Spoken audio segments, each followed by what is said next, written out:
to work together with Red Cross and the local community in terms of search. I think this is a catastrophe that is really very painful to all of us as a country, and I must really appreciate the work that has been done jointly between the Ministry of Interior, the Ministry of Defense, Public Works, county governments, non-state actors, especially led by Red Cross, the local community, the well-wishers. Many people are really calling us to say that they would really want to stand with the victims of this tragedy, notwithstanding what government will do. And I'm sure that the county government was working on something to ensure that we have a better ways of channeling this support. What I'm happy is that yesterday we had a very good turnaround in terms of response.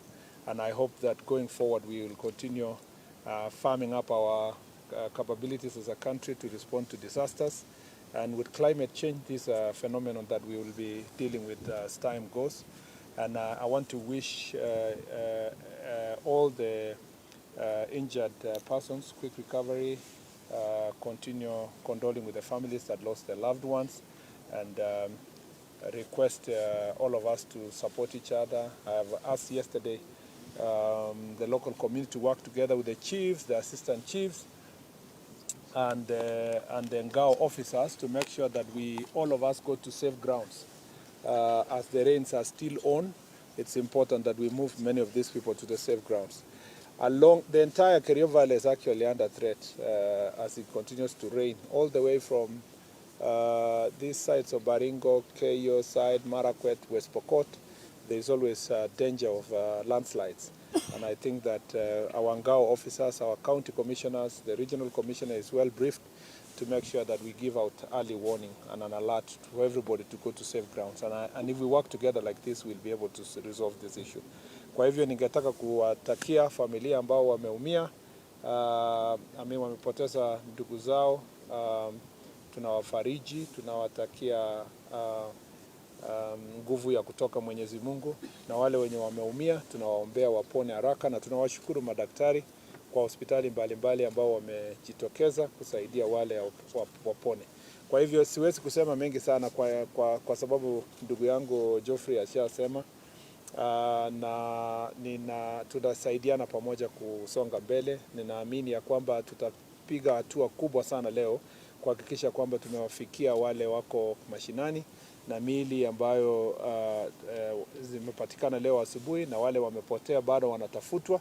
Tutafanya kila liwezekanavyo kusaidiana, na nawashukuru sana kila mmoja kwa kujitokeza. Asanteni sana. Unless there is a question really.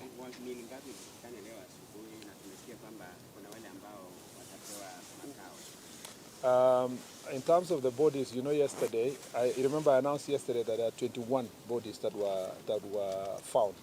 21 included the 2 that were found today on the ground. When I went to Embobud yesterday, so I'm a local, so I have an advantage of continued conversation with the people there. So when I went to Embobud yesterday, we could not retrieve one body because of the access between where we were and what we call Mbolod River. The Mbolod River is the one actually that caused more damage down there. So I am sure that barring, there's a conversation with the families to see how best that can be handled. There's a request also at home there by some of the family members to say, if we found our loved ones in the situation they would have wished to bury them. But there's a government protocol for handling, in such disasters, for handling persons who have lost their loved ones.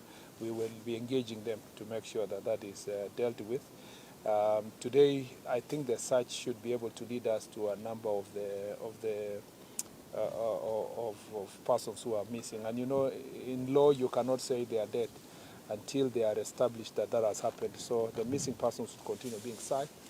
It is very sad, by the way, that some families lost 5, 6, immediate family members. So it's not a very easy thing.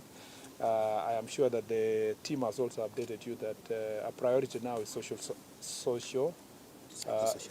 psychosocial support, including counseling services that are going to be dealt with. So since we did yesterday an update, this evening I think we should do another formal update in terms of the search and confirm. But as you know, last night 16 bodies we came with, who came this way. 2 were in Kapsawar, and then the other 2, 1 was still on the ground, and these are the 2 that have now been finally confirmed. So we were still working with the 21 for now until we do another update later.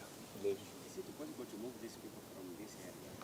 It's not easy. Let me speak to you now as a resident.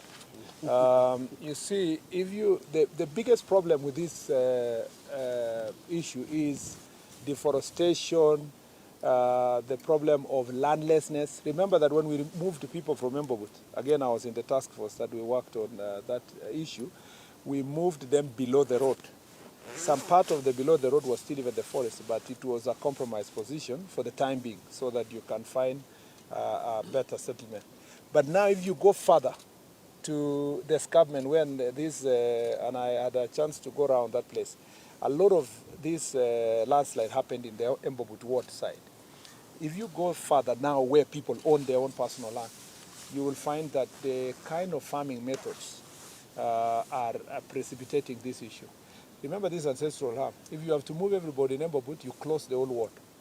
So part of the things we've been discussing with the county government is to see how we change the farming methods. Instead of doing millet and maize, it may be better to go to tree crops. And that is what, the county government and us have been conversing as people from this area to see if we can move all these people away from maize farming. Remember also that these are one community. The people in Valley and the one in Mbobut, they go to Valley, they live in the Valley, they come and farm at the escarpment there. So this, we can tell them we now move maize farming to the Valley, we do irrigation. Remember that as we dealt with security issues, there is possibility that these people didn't need to come and do what they were doing, because part of the reason why that farming was happening in the escarpment is because these were people who were running away from insecurity. The reason why even where people are living now in the Valley was really driven by insecurity. Ordinarily, they would have been living in the Lop Valley. But recently we have made very, very great progress. For me, it is going to be possible to ensure that the farming methods up there, we can change to trees, tree crops, and all that kind of things to make sure that we protect the environment. And we'll work together with the relevant ministries to deal with this. There are a number of long-term issues that are necessary. And with climate change, you have also to do climate resilient infrastructure, which is the challenge in these escarpments. Beautiful tourism, many other things, but the danger with rain is that if we don't plant more trees, we are going to have this challenge. And you saw what PS Kipto was trying to do in this other part, and this is something we need to take all over the place to restore the forest. Okay, asanteni sana, tuachie hapa tafadhali kwa sababu ya muda. Asanteni sana. Thank you very much.